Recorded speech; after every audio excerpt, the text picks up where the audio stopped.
삼성동 현대 아이파크 헬기 충돌 사고가 일어났지만 여전히 정확한 사고 원인은 밝혀지지 않고 있는데요. 네, 전문가와 함께 사고 원인과 당시 상황 등을 자세히 알아보겠습니다. 정윤식 중원대 항공운항과 교수 나오셨습니다. 네, 안녕하세요. 안녕하십니까. 그 사고 내용은 언론을 통해서 들으셨겠지만 그 현장을 육안으로 봤을 때 상황이 어떻게 전개된 걸로 보시는지요? 예, 지금 현재 나온 정황 볼 때는 역시 시계 불량에 의한 사고가 아닌가 하는 쪽으로 지금 이렇게 진행되고 있는 것 같습니다. 네. 그 외에 다른 항공기 결함까지도 이제 폭넓게 검토해야 될 문제입니다. 네, 이번 사고 헬기 기종이 2007년에 제작이 된 시콜스키 S-76C라고 하는데 어떤 특징이 있는 헬기입니까? 이 비행기는 현재 나와 있는 그런 운영하는 그 자가용으로 운영하는 비행기에서는 가장 우수한 항공기로 좀 손꼽히는 기종입니다. 그래서 이제 교황청에까지도 아니면 영구교황까지도 쓰는 좋은 비행기고요. 군용 항공기를 바탕으로 해서 민수용으로 만든 아주 우수한 항공기입니다. 헬기 자체가 결함이 있었는지는 좀 더 파악을 해봐야 될 문제인 것 같고요. 일단은 시계 불량을 원인으로 꼽으셨지 않습니까? 그렇다면 안개가 가장 큰 원인이다 이렇게 볼 수 있는 건가요? 예, 그렇게 되는 거죠. 그럼 안개라는 것이 그 서울 시내에 하루 이틀 끼는 것도 아닌데 어느 정도 짙게 껴야지 이렇게 시계 불량이다 이렇게 판단할 수 있는 겁니까? 이제 항공기 운항상에는 안개의 기준, 그러니까 포그의 기준을 딱 명확히 해놓고 있습니다. 그러니까 5,000m 원래 이제 그 중간에 미스트라고 엷은 안개 이런 표현도 하긴 하는데요. 5,000m 이상이 되어야지만이 안개가 없이 맑은 시정으로 우리 시계 비행을 할 수 있다 이런 이제 규정이 있고요. 거기에 더불어서 특별 시계 비행 규칙, 스페셜 VFI라는 용어를 쓰는데요. 그 상에는 1,600m 이상일 경우에는 즉 자기 혼자 시계 비행을 하지 않고 누가 다른 관제소에서 감시 감독을 해줄 경우에는 1,600m 시정만 가지면은 운행이 가능하다는 그런 상태를 유지하고 있습니다. 네. 이 사고 헬기에 탑승한 기장이 운항 시간이 7,000시간이 넘는 베테랑이라고 해서 더더욱 이번 사고가 좀 이해가 안 되는데요. 과연 사고가 난 헬기가 현대 아이파크 가까이에서 그렇게 운항을 해도 되는 건가요? 예, 지금 현재 원래 경로가요. 들어가는 경로가 그때는 한강회랑에서 이제 용산회랑 쪽으로 따라서 이제 들어간 곳으로 되어 있습니다. 그건 이제 한강 중지도 쪽을 통해서 영동대교, 그다음에 청담대교까지 해서 잠실 선착장으로 이제 연결되는 경로인데요. 그 경로는 반드시 시계 비행, 즉 눈으로 보고 비행하는 경로입니다. 계기 비행은 할 수 없는. 왜냐하면 계기 비행하다 실수가 일어나면은 우리가 비행 금지 구역으로 되어 있는 P73 지역을 침범하기 때문에 반드시 눈으로 보고 안전을 위해서 눈을 보고 다니는 곳인데요. 그 경로를 따라서 들어간 것으로 되어 있고요. 이 항공기에는 혹시 시계가 조금 불량하더라도 그 모든 항법, GPS 항법이나 관성 항법 장비에 의해서 모든 지점을 다 위치를 파악하고 갈 수 있는 그런 항공기이기 때문에 위치 경로가 잘못될 가능성은 상당히 적다고 보여집니다. 애초 이 사고 헬기가 김포를 출발해서 잠실로 가는 방향에서 사고가 난 거 아니겠습니까? 그렇다면은 말씀을 들어보니까 원래 운항 그 코스대로 간 겁니까? 아니면은 그 코스를 변경해 가다가 사고가 났다 이렇게 볼 수 있는 건가요? 제 이제 개인적인 생각이 좀 포함이 되는 건데요. 원래 경로대로 잘 가다가 마지막 영동대교 또는 청담대교 거기가 이제 YP1, YP2 지역인데요.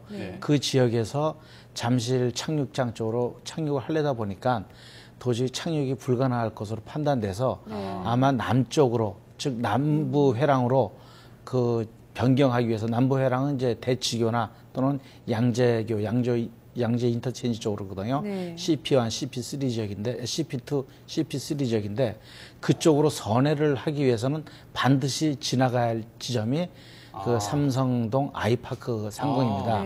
그래서 아마 조종사가 경로 이탈을 한 게 아니라 착륙이 불가능하니까 임무 변경을 후에 경로를 변경하기 위해서 아마 선회를 하다가 그쪽에 이제 충돌이 되지 않았나 이렇게 생각을 하고 있습니다. 그 아까 안개의 경우에 5,000m 이상이 되어야 한다 이런 기준도 말씀을 해주셨는데 이 기상 상황이라는 게 시시때때로 계속 변화하는 거잖아요. 이 안개가 이렇게 심할 때 비행 결정은 보통 어떻게 내려지나요? 예, 이제 일단 공항 지역에서는 공항 당국에서 비행이 가능하다 불가능하다를 이제 결정을 합니다. 네. 그래서 비행이 가능하다고 결정이 되면 이제 기장은 임무를 이제 실시하는 거고요. 항로상에는 시계 비행 구간이기 때문에 이제 항공 당국에서 결정을 하질 않습니다. 네. 순수 기장의 판단에 의해서 하는데요. 네. 그때 기준도 이제 물론 1600m 또는 2000m의 기준을 따르고 있지만은 어쨌든 시계 비행이기 때문에 조종사가 장애물이나 다른 항공기를 눈으로 보고 피할 수 있는 상황이면은 임무를 할 수 있는 것으로 회전익에서는 규정이 되어 있습니다. 그래서 아마 조종사는 그 규정에 따라서 임무한 것으로 판단이 됩니다. 말씀하실 때 5000m, 1500m, 1600m 이런 말씀을 하셨지 않습니까? 그런데 이번 사고는 120m 고도를 낮게 이렇게 났다가 사고가 났 거 아니겠습니까? 이렇게 헬기가 낮게 도심에서 이렇게 낮게 날아도 되는 겁니까? 예, 우리 보통 영화에서도 보면 영화 촬영에서 보면은 건물 사이에서 헬기가 이렇게 날아다니는 모습도 보지 않습니까? 그 자체로 볼 때 물론 이제 허가를 받고 한 거겠지만 내가 시계 비행을 유지해서 장애물을 회피할 수 있는 상황이면은 문제는 없습니다. 그러나 이제 그런 문제 여러 가지 사고 위험 때문에 조종사들 입장에서는 하지 않고 안 해야 되는 상황입니다. 또 하나가 이 경로 한강회랑이라는 경로가 시계 비행 구간이기 때문에요. 계기 비행으로 쓸 때 전환이 불가능한 구간입니다. 좀 전문 말씀을 전문 용어를 말씀하셔서 저희 이해를 좀 한강회랑이라고 하셨나요? 그제 용어가 이제 한강회랑이라고 되어 있는데요. 그 한강 중지서서부터 그 청담대교까지 가는 그 경로를 이제 한강회랑이라고 정해졌습니다. 그 부분은 시계로 반드시 눈으로 보고 가는 구간입니다. 이제 우리가 계기로 보고 가는 구간이 아닙니다. 왜 그렇죠? 그렇게 정해져 있습니다. 잘못해서 계기로 보고 가다가 계기 이상이라든지 장비 이상이 생겼을 경우엔 우리가 금지구역으로 되어 있는 그 P73 지역을 침범하게 되면 정말 밑에서 대공포 사격까지 이제 일어나는 곳이기 때문에요. 굉장히 위험한 구간으로 되어 있습니다. 그래서 왜냐하면 이제 그 중요 지역을 보호하기 위해서 이제 국가가 만들어 놓은 지역이거든요. 그러다 보면은 시계 비행 상태를 계속 유지를 해야 됩니다. 시계 비행 상태를 유지하기 위해서는 구름 속이나 안개 속에 들어가지 않아야 되거든요. 그럼 조종사가 할 수 있는 방법은 고도를 낮추든지 해서 계속적으로 시계 비행을 유지하는 상태입니다. 그러다 보니까 이제 120m까지 내려온 것으로 판단하고 있습니다. 보통 그 시계 비행을 할 때 그러면 비행사는 무엇에 의존을 해가지고 좀 방향 같은 걸 결정을 하는지 반드시 눈입니다. 눈으로 보고 피하고 눈을 보고 따라가는 주변에 것이기 때문에 있는 지형 지물이라든지 그겁니다. 그걸 보고서 가는 겁니다.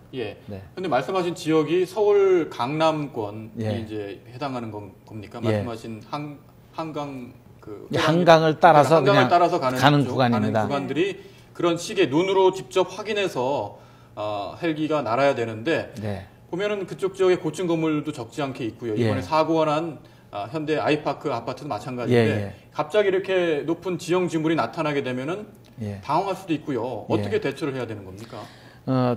실제 비행 중에 건물이 이렇게 나타나는 경우가 사실 없다고 봐야 됩니다. 왜냐하면 그 사전에 이미 기상 또는 내가 가는 경로의 장애물을 전부 파악을 하고 갑니다. 그리고 항공기 장비에는 대부분 그런 주요 장애물들이 표시가 되거든요. 그래서 혹시 착각을 했다든지 아니면 고도를 착각했다든지 아니면은 그 장애물이 항공기에 아마 시연이 안 됐다든지 아니면 뭐 이런 상황이 아니고서는 아마 그 장애물을 파악하지 못할 가능성은 상당히 적다고 봐야 됩니다. 아까 그 교수님께서 그 당시 기장의 상황으로 조금 유추를 좀 하셨습니다. 당시 상황이 그렇습니다. 경로를 일부러 바꿔서 가는 길이었고 아마 그 길에 현대 아이파크가 있었을 것이다 라고 지금 예측을 하셨는데 그렇다면 이렇게 안개가 많이 끼고 기상 상황이 좋지 않을 때 주로 이용하는 경로인지 그리고 그럴 경우에 늘 그렇게 현대 아이파크 건물과 마주칠 그런 확률들이 있었던 것인지 늘 이용한다기보다도요 그 지점에서 시계 비행 경로를 유지해서 남부 회랑까지 우리 이제 남쪽으로 가는 회랑인데요 남부 회랑으로 가기 위해서는 어쩔 수 없이 가야 되는 경로입니다. 그 경로 속에서 구름 속에서 들어가지 않아야 되고 또 안개 속에도 안 들어가야 되고 하다 보니까 고도는 낮춰지고 하다 보니까 그런 이제 일이 발생되지 않았나 하는 이제 생각입니다. 중요한 말씀을 하셨어요. 추정이긴 하지만 현재 사고 원인이 무엇인지 정확히 나오는 것이 없고요. 그러다 보니까 전문가의 말씀이니까 상당히 중요한 포인트를 짚어주셨는데 네. 한강 회랑을 따라가는 지역에서 시계 비행을 해야 되고 남부 회랑으로 가기 위해서는 이번에 사고 헬기가 경로를 바꿨을 것이다. 네. 그러다 보니까 안개를 껴서 낮게 내려갈 수밖에 없었고 결국에는 그 낮게 내려간 지점에 그 경로상에 사고 아파트가 있었고 여러 가지 겹쳤군요. 네, 그렇습니다. 예. 또 아마 조종사는 초기 멀리에서는 아마 아파트를 봤을 가능성도 있습니다. 네. 그러나 이제 안개나 구름이라는 게 네. 계속 움직이는 상태다 보니까 가면서 순간적으로 놓쳤을 가능성도 있을 겁니다. 예. 네. 그 만약이기는 하지만요. 네. 좀 전제를 깔고 여쭤봅니다. 어제 같은 날씨에 교수님께서 운항 여부를 결정을 해야 네. 된다든지 또는 운항 방법을 결정을 해야 됐다면 어떤 선택들을 했을 것 같으세요? 이제 규정적으로 말씀드릴 수밖에 없는데요. 예. 규정에서는 그런 상의 구름이나 예. 시계가 시정이 불량해서 할 경우는 계기비행으로 전환을 해야 됩니다. 네. 그때는 계속적으로 시계비행을 유지한 상태에서 관제소에다가 나는 지금 현재 시계비행에서 계기비행으로 변경하겠다 예. 해서 인가를 받고 그럼 관제소에서부터는 그때부터는 적극적인 관제를 합니다. 고도를 얼마를 유지하고 방향을 얼마를 유지해라. 이렇게 지시하는 데 따라서 비행을 하면 되는 겁니다. 그래서 그런 상황대로 할 텐데요. 시계비행에서 계기비행으로 바꿀 때 바로 그렇게 뭐 1, 2초 만에 바꿔지는 게 아니고 네.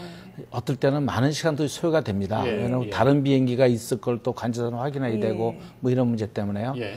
그러다 보면 조종사가 안개 때문에 구름은 점점 낮아지고 할 경우에 시계비행을 유지하는 게 상당히 어려울 가능성이 있습니다. 예. 그리고 그 지역을 또 이탈해야 될 무슨 상황도 생기기 때문에 아마 제가 이렇게 규정적으로 말은 하지만 조종사 입장에서는 상당히 당하고 어려웠으리라고 판단이 됩니다. 예. 네. 사고 순간을 저희들이 들어가 보지 못하니까 네. 100% 정확한 건 알 수 없겠습니다만은 전문가의 말씀을 들으니까 여러 가지 상황은 유추가 되는 것 같고요. 네.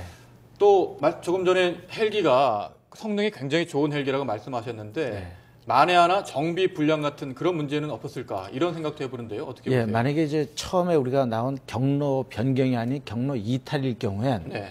항공기 결함을 상당히 심도 있게 생각해 봐야 됩니다. 경로 이탈이라면? 네. 그 비행기가 경로 이탈될 상이라면 좌표가 잘못 들어갔다든지 네. 아니면 관성항법 장비나 예. GPS 장비가 잘못됐다든지 아니면 심지어 항공기 장비 조정이 어려울 정도로 무슨 장비가 고장났다든지 네. 이럴 상황까지도 이제 검토를 해봐야 됩니다. 네. 아마 그거는 이제 추락한 비행기 잔해를 네. 이제 우리 사고 조사관들이 이제 분석하다 보면 분명히 나오고 또 네. 블랙박스 내에서 그런 데이터들이 충분히 네. 이제 나올 것으로 예. 생각합니다.